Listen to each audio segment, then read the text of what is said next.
Oke, kita lanjutkan. Setelah kemarin kita sudah membahas sedikit mengenai pasar modal, kemudian peran pasar modal, siapa saja yang mendapatkan manfaat dari adanya pasar modal, kemudian beberapa instrumen atau barang yang diperjualbelikan di pasar modal.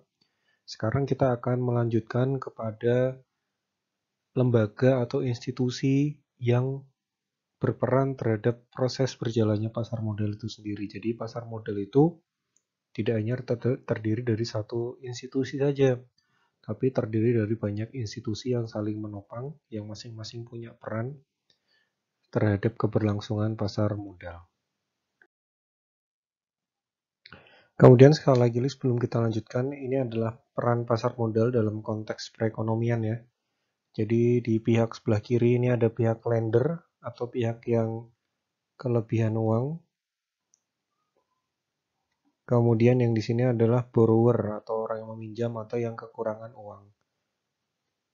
Nah, proses ekonomi itu kan sebenarnya terjadi dari aktivitas yang dilakukan, aktivitas saling tukar manfaat dari orang yang punya uang lebih dengan orang yang butuh uang. Kemudian, ya kan? Nah, kemudian yang menjembatani antara orang yang membutuhkan uang dan yang kekurangan uang tuh kalau bisa dikatakan ada dua, lembaga keuangan yang sifatnya langsung dan lembaga keuangan yang sifatnya tidak langsung. Nah, kalau yang kita bahas selama ini dari perbankan, bank syariah, kemudian pegadaian dan lain-lain itu sifatnya financial intermediary yang sifatnya indirect ya, lembaga keuangan yang sifatnya indirect.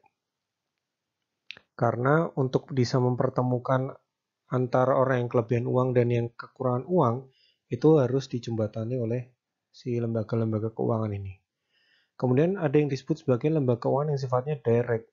Direct ini artinya pihak yang kelebihan uang langsung bertransaksi dengan pihak yang kekurangan uang dan sebaliknya. Artinya transaksi itu lebih barriernya lebih sedikit daripada transaksi yang terjadi di lembaga-lembaga perbankan seperti ini. Ya.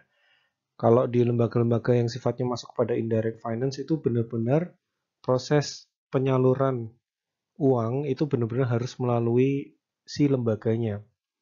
Dari yang kelebihan kekurangan uang itu harus benar-benar melalui lembaganya.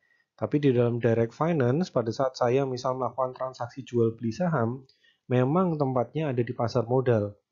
Tapi secara teknis sebenarnya saya langsung bertransaksi dengan orang yang ada di ujung satunya. Misal saya mau menjual saham, berarti saya butuh uang dan saya akan langsung bertransaksi menawarkan kepada orang yang mau beli saham, yang kelebihan uang. Ya. Dan sebaliknya, saya mau membeli saham, saya punya uang berlebih, saya mau membeli saham.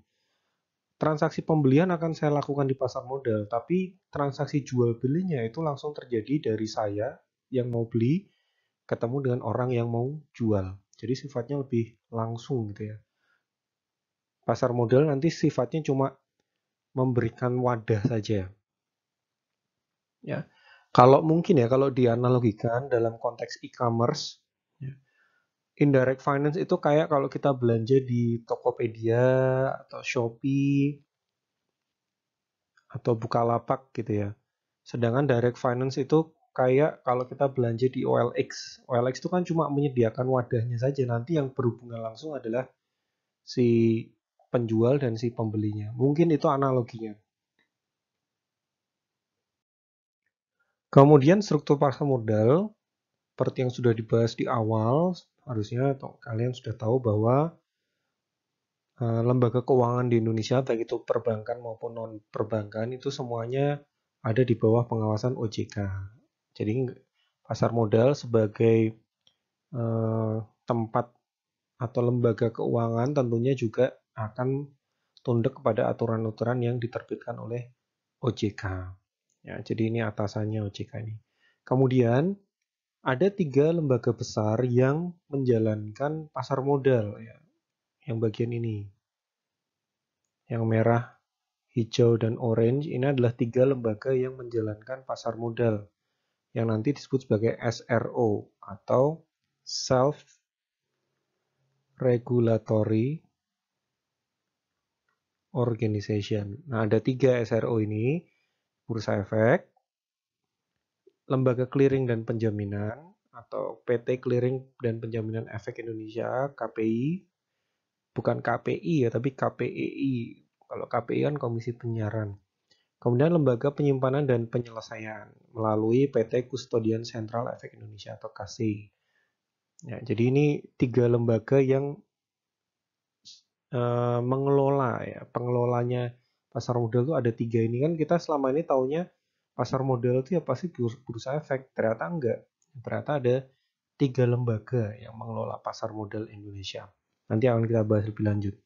Kemudian selain si SRO ini pengelolanya, di bawahnya ya, di bawahnya ada emiten, ada perusahaan efek, lembaga penunjang, profesi penunjang, pemodal, investor. Ini adalah stakeholder-nya. Stakeholder, pemangku kepentingannya. Pemangku kepentingan. Pemangku kepentingannya ada banyak. Kalau emiten ya kepentingannya untuk mendapatkan pendanaan. Perusahaan efek kepentingannya lain lagi. Nanti lembaga penunjang kepentingannya lain lagi. Profesi penunjang kepentingannya lain lagi. Pemodal dan investor kepentingannya juga lain lagi. Masing-masing pihak ini punya kepentingan yang kemudian disebut sebagai stakeholders. Kepentingan dari satu pihak ke pihak lainnya ini nanti saling komplementer, saling membutuhkan, saling mensubstitusi, dan lain-lain yang menyebabkan pasar modal itu menjadi hidup. Nah, ini semua akan kita bahas ya. Jadi topik pembahasan kita di pertemuan ini adalah membahas ini semua ya, dari bursa efek, SRO, bursa efek, KPI, KCI, sampai investor, profesi penunjangnya itu apa aja, dan lain-lain. Itu akan menjadi topik bahasan kita di minggu ini. Nah, berikutnya ini adalah struktur kepemilikan dari masing-masing SRO yang ada di Bursa Efek, serta posisi anak perusahaan yang dimiliki oleh SRO yang ada di Bursa Efek. Ya, jadi yang di bagian atas, ya, IDX, KP, dan KC ini sekali lagi adalah SRO-nya. Kemudian yang bawahnya ini adalah anak perusahaannya. Anak perusahaan. Jadi ini masih di bawah kendalinya Bursa Efek, ya, pasar modal Indonesia. Jadi nanti juga akan kita bahas satu-satu nih ya, masing-masing anak perusahaannya ini fungsinya apa saja. Nah, kalau kita lihat di SRO pertama, ini bacanya adalah KPI, Clearing Penjamin Efek Indonesia, 100% kepemilikan itu dimiliki oleh Bursa Efek IDX ya, PT Bursa Efek Indonesia atau PTBI. Ini menunjukkan struktur kepemilikan. Kemudian KCI, struktur kepemilikannya adalah 11,5% dimiliki oleh KPI, yang otomatis berarti juga dimiliki oleh PTB Bursa Efek Indonesia tapi secara tidak langsung, dan 20% dimiliki secara langsung oleh IDX. Ya. Jadi KCI ini 11,5%-nya struktur kepemilikannya dimiliki oleh KPI, 20% dimiliki oleh PT IDX, PT Bursa Efek Indonesia. Nah, sisanya di mana? Kan ini belum 100%.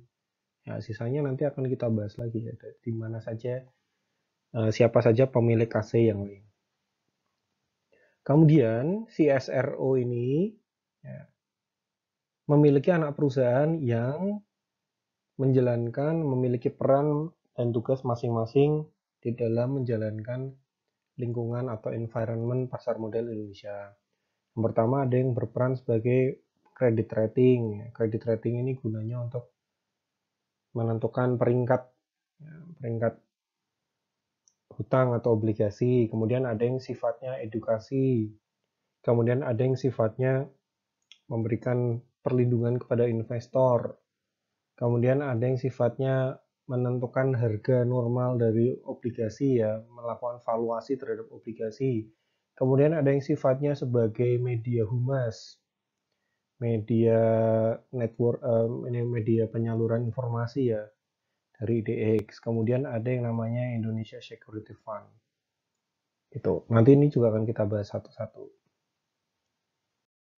Oke, kemudian SRO ya kita bahas terlebih dahulu. Jadi SRO atau Self Regulatory Organization ini adalah lembaga yang menjalankan peran atau memiliki peran dan fungsi masing-masing supaya pasar modal Indonesia itu bisa berjalan dengan baik. Nah, kenapa disebut self-regulatory? Karena masing-masing lembaga ini punya kepemimpinan yang berbeda-beda, punya visi misi yang berbeda-beda, punya direksi yang beda-beda. Ya, jadi aturan itu ya sebenarnya masing-masing lembaga ini punya otoritas yang berbeda-beda karena mereka bukan sifatnya karena punya peran yang masing-masing itu ya. Yang pertama, Bursa Efek Indonesia. Definisi Bursa Efek Indonesia adalah pihak yang menyelenggarakan dan menyediakan sistem atau sarana untuk mempertemukan penawaran jual dan beli efek pihak-pihak lain dengan tujuan memperdagangkan efek di antara mereka, di antara pihak-pihak. Kemudian pemegang saham dari Bursa Efek Indonesia adalah perusahaan efek yang telah memperoleh izin usaha sebagai perantara pedagang efek dan menjadi anggota bursa. Tadi kan kalau di struktur kepemilikan sudah disebutkan kan bahwa KPI ini 100% dimiliki oleh Bursa Efek, kemudian KC ini sebagian dimiliki Bursa Efek dan KPI. Terus yang jadi pertanyaan kan siapa pemiliknya BI Bursa Efek Indonesia? Nah, pemiliknya Bursa Efek Indonesia itu bukan OJK, bukan juga pemerintah Indonesia. Pemiliknya Bursa Efek Indonesia adalah perusahaan efek. Perusahaan efek. Sering juga disebut sebagai AB atau anggota bursa. AB atau anggota bursa itu apa? Kalau kalian sering dengar perusahaan sekuritas, nah itu adalah perusahaan efek. Jadi perusahaan sekuritas itu punya atau menjadi pemilik dari Bursa Efek Indonesia. Jadi ini dari anggota untuk organisasinya gitu. Gitu ya. Nah, tugas dari Bursa Efek Indonesia adalah menyelenggarakan perdagangan efek yang teratur, wajar, dan efisien, menyediakan sarana pendukung, serta mengawasi kegiatan anggota Bursa Efek, menyusun rancangan anggaran tahunan dan penggunaan laba Bursa Efek, dan melaporkannya kepada OJK. Nah, pada intinya peran Bursa Efek ini adalah menyediakan tempat pertemuan antara si pembeli maupun penjual efek. Jadi menyediakan lahan. Jadi ini kalau ini ada lahan, ini lahannya. Nanti ini pembeli ketemu sama penjual. Nah, jual belinya. Ibaratnya kalau ini pasar adalah dia menyediakan tempat transaksinya. Ya, pengelola transaksinya. Gitu ya, Bursa Efek Indonesia. Kemudian KPI, Clearing Penjamin Efek Indonesia, adalah pihak yang menyediakan jasa clearing dan penjaminan penyelesaian transaksi bursa. Clearing itu apa? Clearing adalah proses penentuan hak dan kewajiban efek dan atau dana anggota bursa yang timbul dari transaksi efek yang dilakukan di bursa efek. Penjaminan penyelesaian transaksi bursa adalah kepastian dipenuhinya hak dan kewajiban efek dan atau dana anggota bursa yang timbul dari transaksi bursa. Pemegang sahamnya adalah 100% BI, kemudian tugasnya melaksanakan clearing dan penjaminan transaksi bursa yang teratur, wajar dan efisien, menjamin penyerahan secara fisik baik saham maupun uang. Jadi secara sederhana clearing itu kan di bursa efek kan menyediakan tempat atau mengatur mekanisme menyediakan tempat untuk terjadinya transaksi jual beli efek kan. Nah pada saat udah deal nih, ya, si A udah deal sama B, ya, bahwa A akan membeli saham dari B, seperti itu ya. Nah pada saat deal ini udah selesai, maka tugasnya bursa B itu udah selesai, tugasnya akan lanjut ke atau tugas dari BI akan dilanjutkan ke KPI. KPI akan melakukan proses clearing. Proses clearing adalah ibaratnya pada saat A udah ngomong bahwa dia akan membeli saham B, maka pada saat itu juga di menunya A akan muncul tagihan. Ya, tagihan. Dia harus membayar berapa, kemudian batas pembayaran kapan, bayaran itu kapan, dan lain-lain. Kemudian si B ya, akan diberitahu bahwa barang yang dia jual itu sudah laku, ya, sudah laku. Kemudian dia akan mendapatkan perkiraan uang berapa itu dari penjualannya. Jadi memastikan bahwa hak dan kewajiban A dan B ini terpenuhi. Ya, kewajibannya A adalah membayar pada saat udah ngomong dia akan beli, dia harus membayar. Hak dari A adalah mendapatkan saham yang mau dibeli, yang ditawar, ya kan? Kewajiban B adalah pada saat dia udah ngomong, oke barangnya ini saya jual, maka kewajibannya adalah ya menjualnya, nggak kemudian kabur, kan gitu. Nah, haknya si B adalah mendapatkan uang atas penjualan si saham atau efek. Nah, itu adalah perannya KPI, memastikan bahwa hak dan kewajiban dari masing-masing tiap-tiap investor atas transaksi efek itu benar-benar terjadi. Ya, ibaratnya kalau saya beli barang di Tokopedia pada saat saya udah lihat-lihat, ya kan? Lihat-lihat barang itu kayak saya lihat di bursa efek ya. Saya lihat-lihat barang, scroll, searching barang itu kalau di Tokped itu kayak itu diselenggarakan oleh Bursa Efek Indonesianya. Pada saat saya udah deal bahwa oke barang ini saya masukkan keranjang, saya beli, ya kan? Kemudian kan saya dapat notifikasi nih, saya harus bayar berapa, transfer kemana, atau media pembayarannya apa, dibayar paling lambat berapa, dengan nilai berapa. Nah itu adalah perannya KPI udah masuk di situ. KPI. Ya, untuk memastikan proses clearing, proses penentuan hak dan kewajiban atas barang yang mau saya beli atau saya jual, itu benar-benar terjadi. Yaitu KPI. Nah, kemudian yang ketiga adalah KC, ya, kustodian sentral. Pihak yang menyelenggarakan kegiatan kustodian sentral bagi bank kustodian, perusahaan efek, dan pihak lainnya. Pemegang saham dari KC, ya, jadi pemiliknya KC, pertama adalah SRO ini 31,5%. 31,5% tadi pembagiannya 20% dari BI, kalau nggak salah 11,5% dari KPI, kan gitu kan. Nah, kemudian 35% dimiliki oleh bank kustodian. Ya, bank kustodian itu adalah bank mitra, ya, bank mitra di luar SRO, di luar organisasi SRO yang akan menyelenggarakan jasa kustodian. Jadi, walaupun KC ini namanya kustodian sentral, dia menyelenggarakan kegiatan kustodian sentral, tapi yang menjadi tempatnya wadah kustodian itu nanti adalah bank-bank yang di luar dari KC atau di luar dari pasar modal Indonesia. Kayak Bank Mandiri, BCA, BNI itu menjadi bank kustodia. Ya, nah, kemudian 31,5% adalah perusahaan efek pemiliknya atau si anggota bursa, jadi sama kayak pemiliknya Bursa Efek Indonesia.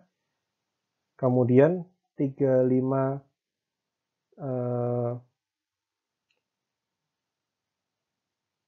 kok 35 ya.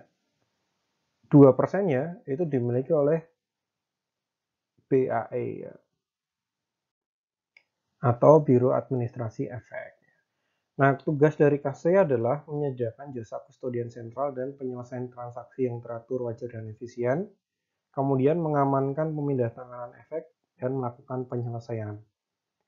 Jadi kalau KPI udah ngomong ya, bahwa si A ini harus bayar si B ini akan mendapat uangnya si A, dan lain-lain, ya, KC ini kemudian sifatnya hampir mirip sama kayak bendahara, ya. Memastikan bahwa uangnya itu udah diterima, ya. Pada saat uangnya udah diterima, atau sahamnya atau efeknya sudah diterima. Jadi kalau saya beli saham berarti uang saya dipastikan sudah keluar. KC memberikan wadah di mana saya harus menyalurkan uang saya untuk membeli, ya kan? Kemudian KC juga memastikan bahwa pada saat saya sudah mengeluarkan uang untuk membeli, efek yang saya beli tadi sampai ke tempat saya. Ya. Jadi selain dia menjadi semacam bendaharanya, dia juga memastikan bahwa barang yang saya beli atau saya jual itu benar-benar terlaksana. Nanti KC akan mencatat ya, transaksi saya, portofolio saya. Ya. Jadi KC ini merupakan salah satu lembaga yang sangat penting. Ya. Banyak investor yang setelah melakukan transaksi saham itu belum memanfaatkan fitur yang ada di KC. Padahal penting banget. Jadi KC ini akan merekam semua portofolio investasi kita berdasarkan nomor identitas investor kita. Jadi pada saat kita melakukan investasi pasar modal, kita kan nanti dapat semacam NIK ya, kayak KTP, namanya SID, Single Investor Identification. Nah, si SID ini cuma ada satu melekat kepada kita, dan SID ini akan masuk ke database-nya KCI. Ya, si KCI akan merekam bahwa selama ini SID saya misal itu punya saham berapa, punya obligasi berapa, punya reksadana berapa, dan lain-lain. Nah, itu tugasnya si KCI itu. Semacam bendahara merangkap sekretaris gitu ya. Nah, ini hubungan antar SRO kalau mau digambarkan lebih sederhana. Jadi pertama, perdagangan efek itu terjadinya di IDX ya. Jadi platformnya, pasarnya, medianya itu ada di IDX ya, atau front office-nya yang mempertemukan penjual dan pembeli. Kemudian KPI, ya, pada saat transaksi itu sudah terjadi, KPI ini akan memastikan bahwa hak dan kewajiban dari investor, masing-masing investor itu terlaksana. Kemudian KC ini memastikan bahwa terjadinya ada barang yang diminta itu benar-benar sampai, uang yang seharusnya dikeluarkan harus dibayar itu benar-benar terbayarkan, dan lain-lain. KC juga akan mencatat administrasi dari masing-masing saham. Jadi misal saham BRI, ya, jadi investor A ya, menjual saham BRI ke investor B. Pada saat hak dan kewajiban A dan B ini sudah terpenuhi, nanti di KCI salah satu hal yang dilakukan adalah dia akan melakukan pencatatan, bahwa portofolio BRI di saham di investor A itu akan berkurang dan dia akan berpindah ke saham B. Ya, misal ini BRI-nya BBRI minus 1 lot ya, dan dia akan berpindah ke tambah 1 lot di investor B kayak gitu. Jadi memastikan bahwa terjadi pemindahan nama ya, pemindah bukuan. Oh ya, 1 lot itu adalah ukuran transaksi saham ya. Jadi kalau di saham itu jual beli harga saham itu merujuk pada satu lembar saham. Misal harga BRI 4.200 per lembar. Ya. Nah, tapi untuk bisa membeli kita nggak bisa beli satu lembar, kita bisanya beli satu lot. Satu lot itu adalah 100 lembar. Ya, jadi paketan ya gitu. Nah, kemudian salah satu stakeholder paling penting, salah satu yang paling penting di bursa efek itu adalah emiten. Emiten itu apa? Jadi ibaratnya kalau bursa efek itu adalah pasar, ini adalah pasar.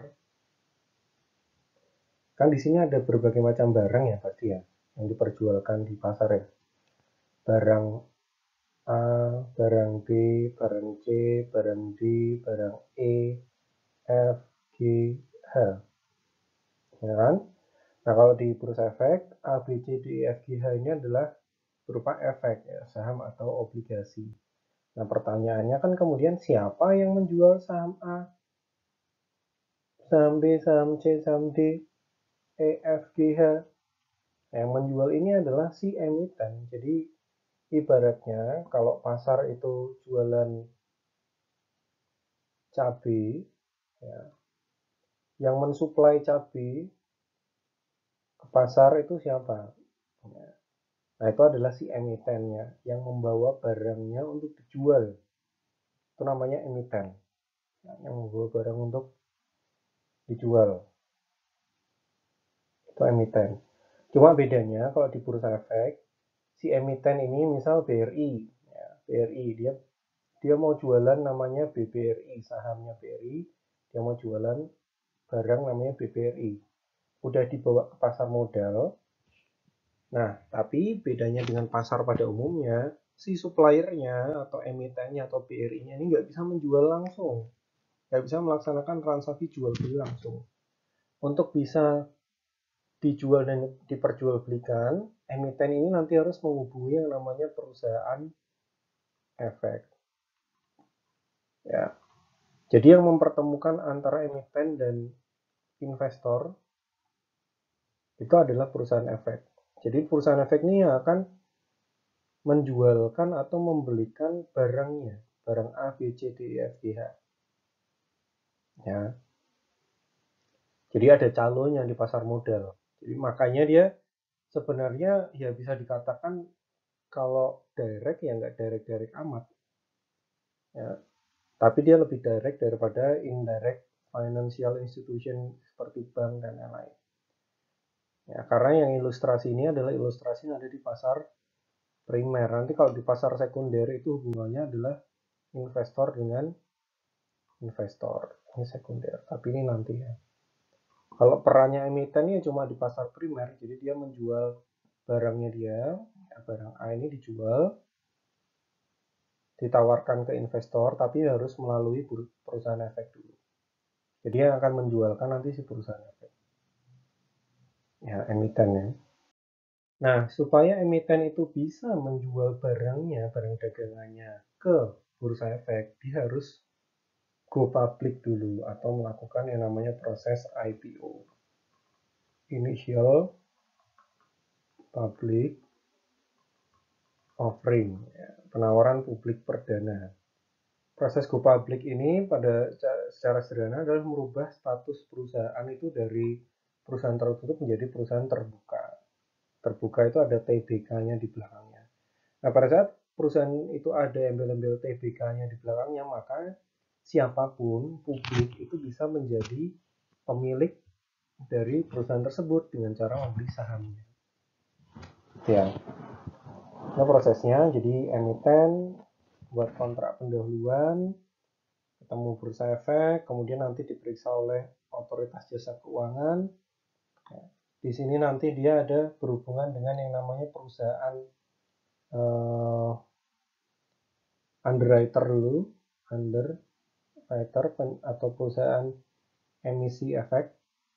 Jadi untuk perusahaan emiten atau perusahaan PT itu bisa melakukan IPO, bisa go public, dia tuh juga harus pakai calo, nggak bisa ngurus langsung, ibaratnya kayak gitu. Nah, dia harus melalui lembaga lagi. Ini namanya perusahaan efek juga yang perannya adalah melakukan underwriter atau emisi efek. Perannya membantu perusahaan dari perusahaan tertutup menjadi perusahaan terbuka. Ya. Nih, terus satu, dia ketemu emiten, kemudian ke bursa efek, minta izin dan lain-lain, kemudian ke OJK minta izin dan lain-lain. Kemudian di poin ketiga melakukan penawaran umum. Nah, penawaran umum ini adalah yang namanya initial public offering itu. Ya. Emiten menawarkan barangnya ke investor. Kalau emiten itu berhubungan atau menjual barangnya ke investor, nah artinya ini terjadi di pasar perdana atau pasar primer ya. Pasar primer. Jadi barangnya itu barang grass dari toko ibaratnya gitu. Ibaratnya barangnya barang baru dari emiten dijual ke investor. Nanti kalau emitennya sahamnya udah tercatat di Bursa Efek Indonesia, udah masuk ke pasar, melantai di bursa, maka ini yang disebut sebagai pasar sekunder. Pasar sekunder itu adalah pada saat investor ketemu investor sekunder. Orang yang kelebihan uang atau butuh uang ketemu dengan orang yang kelebihan uang atau butuh uang. Ya. Jadi kalau barang itu ibaratnya pasar primer itu kalau saya beli sepatu langsung ke toko resmi ya. Misal saya beli sepatu Nike, saya langsung ke tokonya Nike. Itu pasar primer. Kemudian pada saat barangnya udah saya beli, kemudian mau saya jual lagi ke teman saya tawarkan ke orang lain, itu pasar sekunder namanya. Investor ketemu investor. Nah, kenaikan harga, ya, kenaikan harga saham jadi sangat tinggi atau harga saham jadi sangat rendah itu terjadi di pasar sekunder ya, akibat interaksi jual beli, supply and demand dari investor yang ada di pasar sekunder. Ya kayak harga sepatu tadi, harga sepatu juga sangat mahal banget karena ada orang yang mau beli mahal dan lain-lain. Tapi harga retailnya, harga primernya kan ya segitu-segitu aja. Nah, ini persyaratan umumnya ya, kalau mau perusahaan itu mau menawarkan atau menjual saham maupun pada saat dia mau menjual obligasi di pasar modal. Ya, bisa dibaca sendiri ya, pada intinya dia harus PT, kemudian punya komisaris, punya direktur, pokoknya struktur organisasinya harus lengkap dan lain-lain. Kemudian ya tentunya harus punya modal, dia harus punya modal. Kemudian kalau nggak salah dia juga nggak boleh mengalami kerugian 3 tahun terakhir ya kalau nggak salah ya. Ya, perusahaan yang rugi terus pada saat dia di go public kan juga tidak menarik juga ya bagi investor ya. Maka ada syaratnya bahwa paling nggak performance 3 tahun terakhir itu dalam kondisi yang baik, tidak rugi.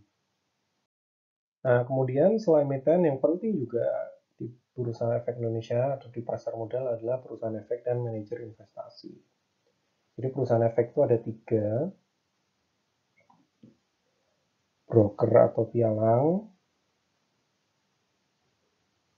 kemudian underwriter atau penjamin emisi, dan yang ketiga adalah perusahaan efek yang namanya manajer investasi. Emang namanya agak aneh ya perusahaan, tapi namanya manajer investasi. Tapi memang seperti itu namanya. Yang pertama adalah pialang atau broker dealer atau perantara pedagang efek. Nah, ini yang umum ini menurut saya yang paling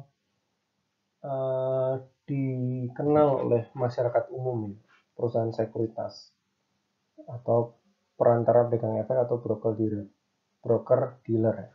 Perusahaan sekuritas sebenarnya nggak cuma ini, ada yang penjamin emisi itu juga perusahaan sekuritas, cuma fungsinya beda.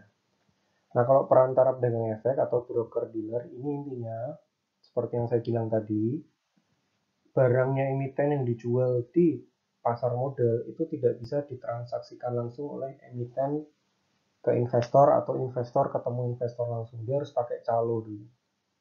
Kalau ada saham BBRI tadi dan saya tertarik, ya, maka saya akan melakukan permintaan beli.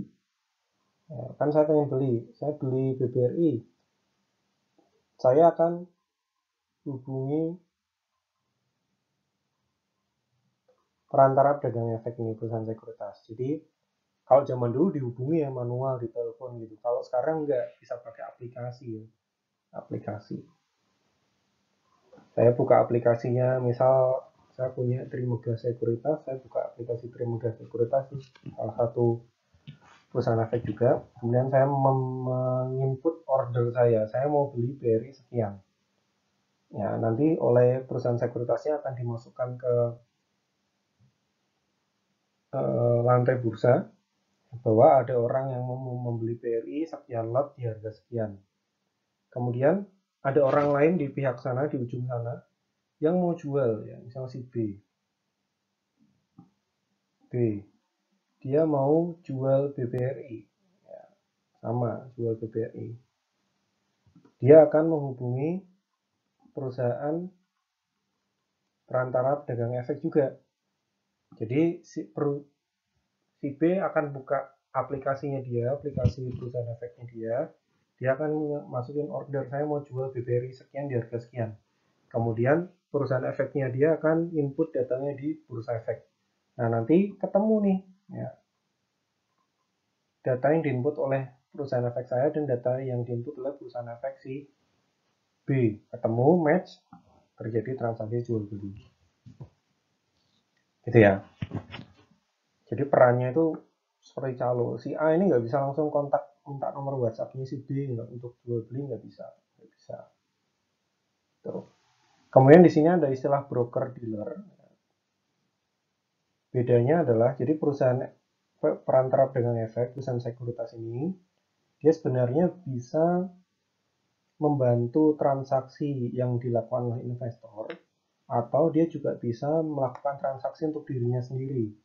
Jadi perusahaan efek ini juga bisa melakukan transaksi jual beli untuk atas nama perusahaannya sendiri. Ya.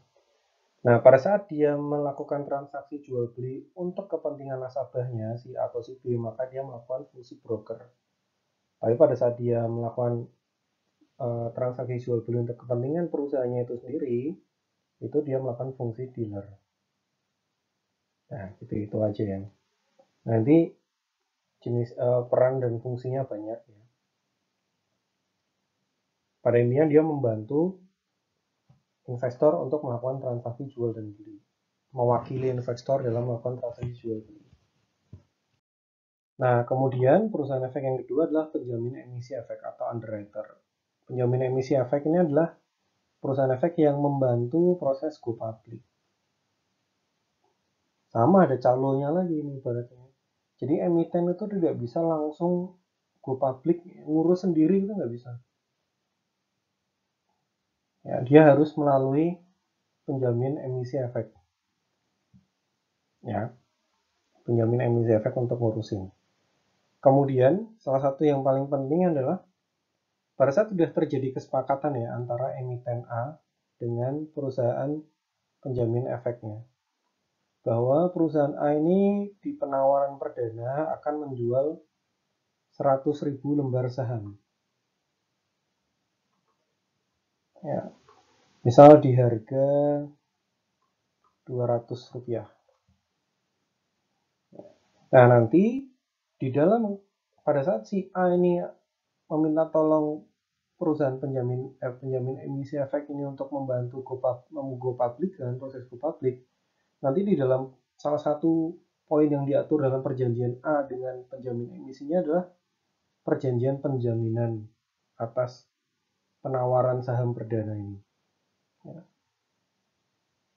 Jadi ada yang namanya perjanjian penjaminan full commitment dan perjanjian penjaminan base effort. Ya.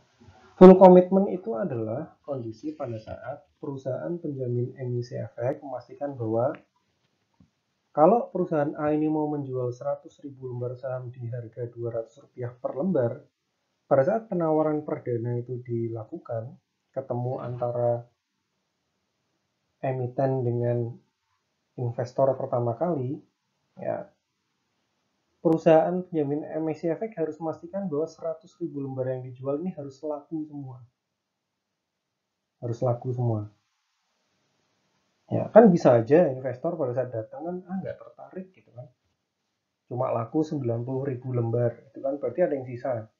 Kalau gitu gimana? Kalau full komitmen berarti si emisi efeknya, underwriternya harus memastikan bahwa nggak boleh ada sisa. Gimana caranya? Kalau sisa harus dibeli sendiri sama underwriternya. Gitu. Ya. Sedangkan kalau base effort kebalikannya. Si underwriternya tidak akan menjamin atau memberikan jaminan bahwa kalau perusahaan A mau menjual 100.000 lembar saham, kalau nggak laku, ya udah selakunya aja gitu. Kita sudah berusaha, makanya namanya base effort. Gitu ya. Jadi ibaratnya saya mau menjual barang. Kemudian ada orang yang menawarkan bantuan, mau saya bantu nggak jual barang, kan? Nah, kemudian pas ngobrol sama orang yang mau bantu saya ngomong, saya mau menjual barang ini sebanyak 100 barang, gitu kan. Nah, si orang yang mau bantu pada saat dia ngomong full commitment, maka dia akan memastikan gimana caranya barang 100 barang yang sudah saya akan jual ini pokoknya habis. Ya. Nggak mau tahu, pokoknya habis. Nah, sedangkan base effort itu adalah pada saat saya mau menjual 100 barang, kamu bisa nggak bantu saya menjual 100 barang? Wah, ya nanti kalau bisa ya semoga bisa, tapi kalau enggak nanti saya kembalikan sisanya ya. Nah, itu base effort. Kalau saya cuma bisa menjual 50 barang nggak apa-apa ya, nanti 50 barangnya saya kembalikan. Nah, itu namanya base effort ya. Nah, kemudian perusahaan efek yang ketiga adalah manajer investasi. Manajer investasi ini gunanya adalah membantu mengelola mutual fund ya, mutual fund. Mutual fund itu ada orang A, B, C, D, E, F, G, G, H, dan seterusnya, dia punya uang ya. Punya uang A, punya uang, kemudian ditaruh ke sini. B punya uang, taruh ke sini. C punya uang, taruh ke sini. D punya uang, taruh ke sini. E punya uang, taruh ke sini. Dan seterusnya. Banyak, masing-masing investor punya uang, tapi dia nggak mau mengelola uangnya sendiri. Dia nggak mau melakukan transaksi atau investasi sendiri. Alih-alih uangnya dikumpulkan ke dalam kotak ini. Nah, kemudian kotak ini akan dikelola oleh manajer investasi. Ya, saya bantu kelola ya, gitu. Nah, manajer investasi ini produknya adalah yang namanya reksadana. Ya, reksadana. Reksadana itu ya prinsipnya produk yang dikelola oleh manajer investasi di mana sumber dananya itu adalah mutual fund, dana bersama, dana patungan. Sehingga nanti keuntungan reksadananya pun akan dibagi-bagi sesuai dengan uang dari masing-masing investor yang masuk ke dalam mutual fund-nya. Ya, jadi itu. Nah, mungkin bisa muncul pertanyaan, Pak, bisa nggak saya kalau tertarik saya kerja di salah satu perusahaan efek itu? Bisa. Jadi kita lulusan mahasiswa manajemen, nggak terbatas di manajemen keuangan ya, bisa atau punya kesempatan buat kerja di uh, manajer investasi, di perusahaan manajer investasi, perusahaan bekerja di penjamin emisi efek, ya, maupun bekerja di perantara pedagang efek ya. Syaratnya adalah S1, ya, syaratnya S1 dan punya sertifikat profesi. Nah, sertifikat profesi ini kalau kalian ada nanti ngambil konsentrasi keuangan, mahasiswa manajemen keuangan tuh wajib mengambil yang ini ya, yang ini perantara pedagang efek. Sertifikat profesi artinya setelah lulus S1 manajemen nanti kalau tertarik bekerja di perusahaan efek bisa langsung daftar menggunakan sertifikasi itu. Dan masih jarang, artinya peluangnya sangat besar. Oke, kemudian stakeholder dari bursa efek yang lain adalah lembaga penunjang. Jadi lembaga penunjang ini sifatnya adalah organisasi atau perusahaan yang berada di luar, ya, berada di luar struktur organisasi SRO ya. Jadi mereka tidak berafiliasi langsung. Jadi ini seperti pihak ketiga yang menjalankan peran-peran yang dibutuhkan oleh SRO. Seperti bank kustodian, itu salah satu lembaga penunjang. Nah, bank kustodian itu nanti bisa bersumber dari pihak ketiga seperti Bank Mandiri, Bank BCA, Bank BRI, dan lain-lain. Dan mereka kan nggak masuk dalam struktur organisasinya SRO. Yang pertama ada Biro Administrasi Efek. Ya. Biro Administrasi Efek. Ini garis yang miring. Biro Administrasi Efek atau BAE. Biro Administrasi Efek adalah pihak yang berdasar kontrak dengan emiten melaksanakan pencatatan pemilikan efek dan pembagian hak yang berkaitan dengan efek. Jadi dia membantu peran dari kustodian sentral ya, KCI, karena ini berhubungan dengan pencatatan efek. Kemudian Biro Administrasi Efek ini secara khusus dia juga memastikan bahwa hak pemegang efek itu terpenuhi. Maksudnya apa? Ya kan?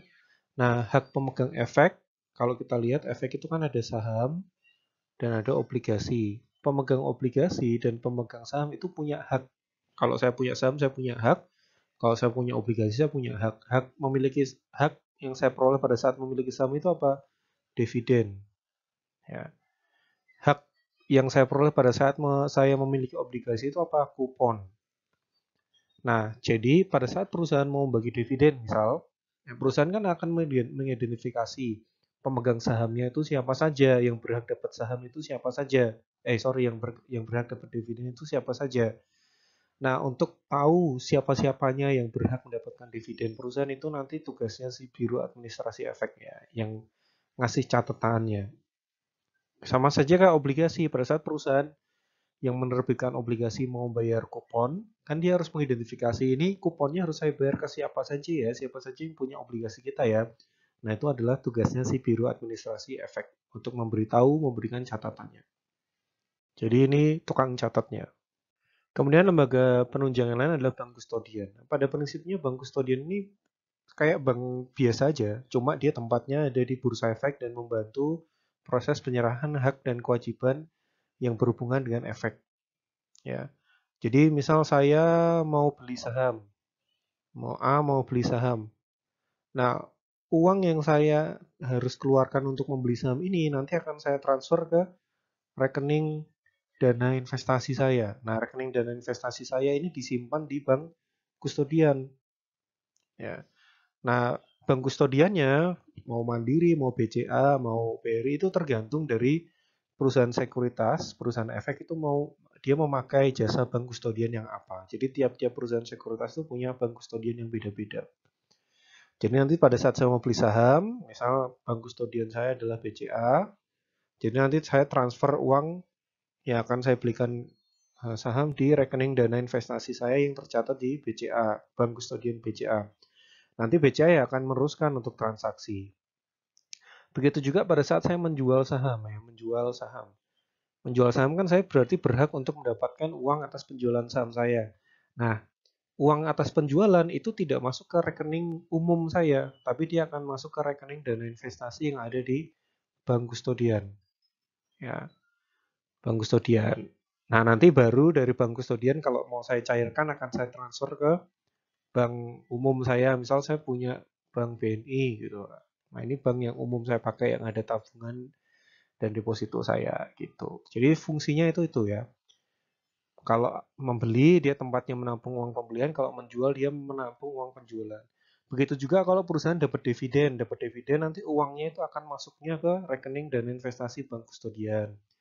Kalau dapat kupon, nah kuponnya juga akan masuk ke rekening dana investasi bank kustodian. Jadi intinya dia yang benar-benar memegang uangnya, ya. Si orang yang pihak yang benar-benar memegang uang nasabah.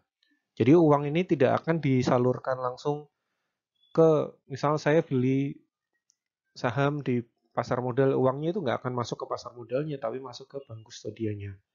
Ya. Jadi kan saya memberikan order ke perusahaan efek, tolong beli saham ini. Nanti perusahaan efeknya akan ngasih tahu ini uang yang dibutuhkan untuk membeli, ya kan? Nah, saya mentransfer sejumlah uang yang dibutuhkan untuk membeli ke bank kustodian. Nah, nanti perusahaan efeknya akan melakukan eksekusi pembelian menggunakan dana yang sudah saya transfer di bank kustodiannya. Gitu. Jadi intinya itu, ini bank biasa sebenarnya. Dulu saya sempat bingung apa sih ini sebenarnya, kok namanya aneh. Tapi ya intinya dia sebenarnya bank biasa, cuma dia akan menyimpan uang, menyimpan hak dan menyimpan hak dari pemegang efek ya, yang ada di pasar modal. Kalau kalau misal saya punya obligasi, kemudian obligasi saya sudah jatuh tempo, maka kan saya mendapatkan pengembalian uang nominal saya. Nah, uang nominal itu akan masuknya ke rekening dana investasi. Jadi ini ibaratnya kalau saya beli di Tokopedia, kan ada bisa beli pakai OVO Pay kan.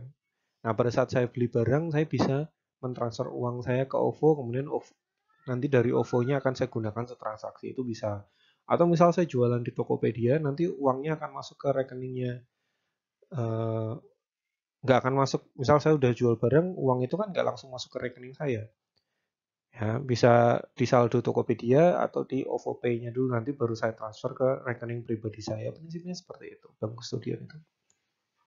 Kemudian ada pemeringkat efek. Pemeringkat efek adalah pihak yang melakukan penilaian kemampuan membayar kembali surat hutang serta menyediakan jasa informasi mengenai perusahaan di pasar modal. Jadi pemeringkat efek ini, efek yang diberikan peringkat ini adalah efek obligasi namanya. Ya. Jadi obligasi itu punya peringkat atau yang kemudian disebut sebagai rating. Jadi rating yang tertinggi itu biasanya triple A, ada double A, ada triple B, dan seterusnya. Nah, semakin tinggi ratingnya, itu menunjukkan kemampuan perusahaan yang menerbitkan obligasi untuk membayar obligasinya, untuk membayar hutangnya. Jadi, semakin tinggi ratingnya, semakin aman. Nah, setiap perusahaan menerbitkan obligasi itu akan ada embel-embel ratingnya. Nah, jadi yang memberikan informasi mengenai rating obligasi ini membantu investor untuk mengetahui tingkat keamanan dari obligasi atau risiko dari obligasinya. Kita bisa lihat dari ratingnya, bisa lihat dari peringkatnya, dan peringkatnya itu diberikan oleh perusahaan pemeringkat efek. Ya, kalau di Indonesia ada Pevindo ya, ada Pevindo. Kalau di luar itu ada Moody's, ya, ada S&P, Standard and Poor, dan lain-lain. Kemudian setelah pemeringkat efek ada penilaian harga efek. IBPA Indonesian Bond Pricing Agency. Jadi ini sama, berhubungan dengan obligasi lagi ya. Kalau yang tadi pemeringkat efek itu memberikan rating, kalau obligasi ini dia akan melakukan perhitungan nilai atau harga obligasi. Harga wajar ya, harga wajar obligasi. Lembaga resmi yang melakukan penilaian atau penetapan harga pasar wajar secara harian dari seluruh instrumen surat utang, suku, surat berharga lainnya yang diperdagangkan di pasar sekunder. Surat utang, suku, dan surat berharga lainnya ini merujuk kepada obligasi. Ini kan semuanya obligasi ya. Nah, obligasi itu di pasar sekunder diperjualkan dengan harga obligasi. Nanti lebih lanjutnya akan dibahas di mata kuliah manajemen investasi. Tapi intinya obligasi itu ada harganya. Harga ini nanti juga akan merujuk kepada rating. Biasanya yang ratingnya tinggi harganya lebih mahal atau disebut sebagai dijual dalam kondisi premium. Kalau ratingnya rendah biasanya dia dijual dalam harga diskon. Nah, yang menentukan premium dan diskonnya adalah si penilai harga efek ini atau IBPA. Intinya itu ya. Jadi tadi ada pemeringkat yang memberikan pemeringkatan, ya, memberikan ranking. Kalau yang ini IBPA, penilai harga efek adalah menentukan harganya. Walaupun ini hampir berhubungan ya, saling melengkapi. Karena biasanya yang ratingnya tinggi harganya mahal, harga obligasinya premium namanya. Kalau yang ratingnya rendah, obligasi yang ratingnya rendah biasanya harganya lebih murah dan biasanya disebut sebagai obligasi diskon. Kemudian lembaga penunjang lainnya adalah penyelenggara program perlindungan investor atau SIPF ya. Security Investment Protective Fund. Nah, perannya si SIPF ini hampir sama dengan LPS kalau kita bicara tentang perbankan ya. LPS itu kan menjamin dana simpanan nasabah apabila terjadi resiko kehilangan uang yang diakibatkan oleh misal banknya dilikuidasi, ditutup, dan lain-lain. Tapi kalau resiko kehilangan uang akibat kelalaian nasabah itu tidak ditanggung oleh LPS. Nah, SIPF itu ya prinsipnya sama. Jadi uang yang kita transaksikan, ya, misal saya punya reksadana. Kemudian reksadana saya ini adalah reksadana yang dibuat atau diterbitkan oleh perusahaan sekuritas manajer investasi A gitu ya, perusahaan sekuritas atau MI ya. Nah, berarti kan saya menaruh uang saya di sini kan, misal saya menaruh uang 10 juta. Tidak saya biarin, ternyata besoknya perusahaan sekuritas A ini bangkrut, tutup. Ya, tutup. Nah, bagaimana dengan nasib uang saya ini? Kalau dia tutup. Nah, dengan SIPF ini memastikan bahwa uang kita ini tetap terlindungi, gitu ya. Tetap terlindungi. Jadi kayak LPS, kalau banknya bangkrut, ya uang kita nggak akan hilang. Tapi ini sama dengan LPS juga, tidak menanggung kehilangan uang yang diakibatkan oleh tindakan dari investornya sendiri. Jadi kalau saya investasi terus saya rugi, nah itu nggak ditanggung. Itu kan akibat tindakan yang diambil secara sadar oleh investor. Ya. Bukan hal yang tidak bisa dikontrol oleh investor. Kalau perusahaan sekuritas MI-nya bangkrut itu kan nggak bisa dikontrol. Gitu ya. Jadi uang kita aman ya. Kalau apakah uang kita bisa ditilep oleh pihak-pihak atau oknum-oknum tertentu? Bisa. Tapi apakah kita dapat jaminan pengembalian? Iya. Ya, kalau resiko dicolong orang kan semuanya bisa terjadi, tapi setidaknya uang itu dapat jaminan. Nah, kemudian lembaga penunjangan lain adalah Teach Me dan e-Camel. Jadi kalau ini adalah anak perusahaan ya, anak perusahaan Bursa Efek Indonesia. Nah, perannya Teach Me dan e-Camel ini adalah peran edukasi. Jadi Teach Me ini gunanya adalah memberikan sertifikasi profesi pasar modal. Jadi orang-orang atau individu-individu yang punya minat untuk bekerja di pasar modal, bekerja di perusahaan sekuritas, mau jadi manajer investasi, mau bekerja sebagai underwriter, itu harus punya sertifikasi profesi. Nah, yang menerbitkan sertifikasi profesinya adalah si Teach Me ini. Ya. Sama seperti yang sudah saya bilang sebelumnya bahwa di jurusan manajemen, khususnya konsentrasi keuangan itu nanti di semester 6 kalau nggak salah itu mewajibkan lulusan manajemen keuangan untuk setidaknya mengambil sertifikasi profesi pasar modal sebagai bekal ya. Jadi pada saat lulus nanti nggak cuma dapat bekal ijazah tapi dapat bekal sertifikat profesi. Jadi kalau memang tertarik di pasar modal bisa langsung melamar kerjaan menggunakan sertifikat profesi itu. Dan itu tidak tertutup tidak tertutup di jurusan manajemen keuangan aja ya. Kalau ada yang berminat ya silahkan. Kemudian e-Camel ini adalah library, Indonesian Capital Market Electronic Library. Gitu. Nah, ini sertifikasinya yang disediakan oleh Teach Me. Kemudian library-nya itu menyediakan data-data laporan keuangan yang bisa digunakan untuk tujuan pendidikan, untuk menyusun skripsi, untuk menyusun penelitian, dan lain-lain. Kalau tadi udah dibicarakan lembaga penunjang, sekarang kita bicara profesi penunjang. Ya, jadi dari sisi individu, individu dengan skill apa saja yang dibutuhkan di ekosistemnya pasar modal. Ya. Ada akuntan, konsultan hukum, penilai, dan notaris. Ya, konsultan hukum dan notaris ini tentu berhubungan dengan sisi hukum ya. Jadi misal perusahaan mau melakukan IPO, nanti kan butuh legalitas dan lain-lain. Perusahaan mau menerbitkan saham, perusahaan mau menerbitkan obligasi, itu kan ada dukungan legalitasnya juga. Nah, itu akan dibantu oleh konsultan hukum maupun notaris. Akuntan tentunya melaksanakan fungsi-fungsi akuntansi, melakukan audit, pemeriksaan laporan keuangan, dan bahkan sampai menyusun laporan keuangan. Karena ini kan pasar modal, mau emiten aja punya kewajiban untuk menerbitkan laporan keuangan. Ya kan? Dan tugasnya akuntan kan salah satunya yang paling utama membuat laporan keuangan. Jadi sangat relevan sekali. Kemudian penilai ini berhubungan dengan nanti dia bisa masuk ke dalam penilaian obligasi tadi BPA, atau bisa masuk pemeringkat obligasi, atau bisa masuk ke analisis pada saat perusahaan mau melakukan IPO. Perusahaan mau melakukan IPO kan ada syarat-syaratnya tuh. Syarat asetnya harus berapa, kondisi laporan keuangannya harus bagaimana. Nanti si penilai ini bisa memberikan data atau memeriksa misal perusahaan A ini ngakunya nilai asetnya sekian. Nah, nanti tugasnya si penilai ini untuk melakukan valuasi apakah benar nilai aset perusahaan yang mau IPO itu benar apa enggak. Itu. Nah, kemudian pihak yang tidak kalah penting dan paling umum dibicarakan, kalau kita ngomong pasar modal pasti keluarnya adalah ini, ya kan? Nah, itu adalah investor.